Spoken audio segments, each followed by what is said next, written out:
Пред нас имаме програмата на Општина Битола за потенцирано финансирање на културата до 2014 година. Тука има се, освен финансиска конструкција, колку нас не коштала секоја поединечна манифестација, а посебно мислам дека интересна за нас е Битфест, за која општиначалникот никако да каже колку ќе ги општината. Ако тоа во оваа фаза, според програмата, не е возможно, тогаш службите сигурно може да кажат колку начинеше Битфест 2013.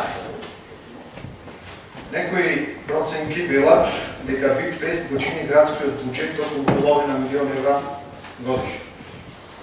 Или, да видиме попластични, годишно тоа би бил проект како Црмост, кој што веќе третманда по градите, или за 3 години, ако се сложиме да не инвестираме во Битфест, би се обрали околу 1,5 милион евра, кои што би може да ги платиме на некој друг странски инвеститор да изгради нека фабрика во Жабе. Тоа е јазикот на математиката. Ама овде сега зборуваме за култура и да не бидам погрешно сватен од мнозинството, јас го поддржувам Битфест, само треба да се размисли по неговата големина и брекањето на средствата кои ние како општина ги инвестираме во оваа манифестација. Да не испадне дека само критикуваме, јас би сакал да дадам еден конструктивен предлог во името на група на граѓани за поширување на оваа програма со еден културен проект кој ако се изработи, би искористил културата како ресурс за развој. Проектот е во духот на понудената програма на Општина Битола.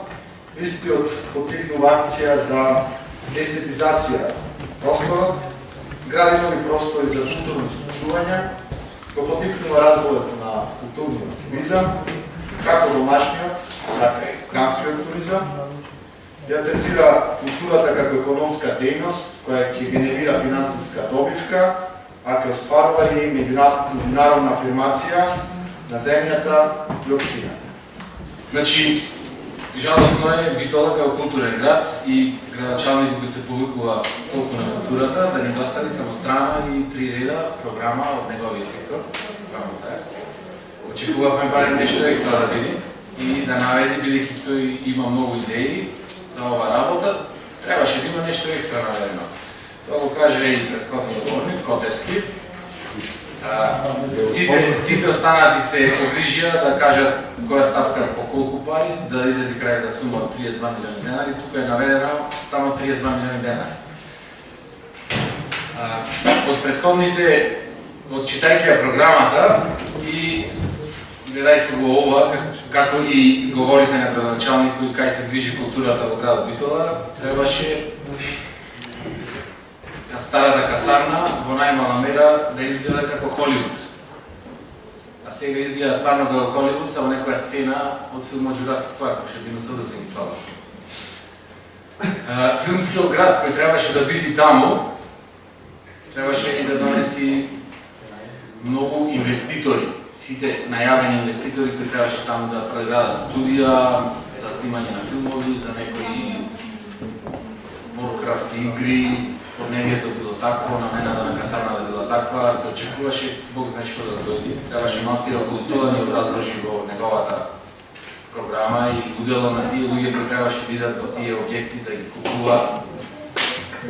Али не знам кој би дошол да влезе во објект кој преку ноќ е даден на Општина Битола и преку ноќ продае. Така се продаваат објектите таму. Значи мислам во неговата програма можеше да наведи ставките околу кој кажа кој колку кошта, а сигурен сум дека тоа е многу лесно да се изработи и се знаат трошоците, мака остава само нешто за други работи.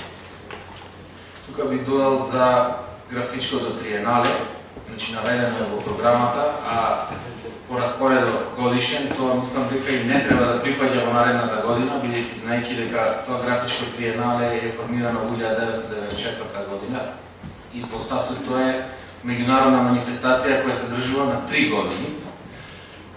Знаејќи дека последното беше пред 7, на крајот на 2012, знаејќи дека се одржува на 3 години, следното треба да биде во 2015 или средината на 2016. Нема зашто да го става да биде во проектирано, значи проект за наредната 2014. Го кажав дека многу пари се потрошени за Битфест, за културата во Битола. И стојам на тој став. Че оваа сума што дека 500 милиона наистина е висока. Јас разбирам. Ние не сме против културата. Треба да ја поддржиме културата, меѓутоа во ваква економска криза, како што велите вие, и на локално и на централно ниво, значи и вие како политичка партија и вашето водство во Скопје, дека економската криза, па зашто трошиме толку пари? Јас спрашувам, кој е бенефитот од толку потрошените пари? Од сите тие учесници на Битфест и колку ние добиваме конкретно со фестивалот Манаки. Не сум против фестивалот, нека се одржува нормално. Меѓутоа, освен тие 70 на луѓе што беа дадени од Скопје, кои направи некој трошок тука низ градот, ништо друго не видов. Значи, ако е фестивал во вистинска смисла на зборот, јас го замислувам поинаку. Да дојдат од другите градови луѓе, па и од соседните држави, бидејќи интернационален фестивал, да дојдат да ги гледат тие представи, да изваме некои пари, да добиеме нешто, и да се прошетаат низ чаршијата, низ градот, да остават некои средства, од кои што граѓаните ќе видат некој ајде.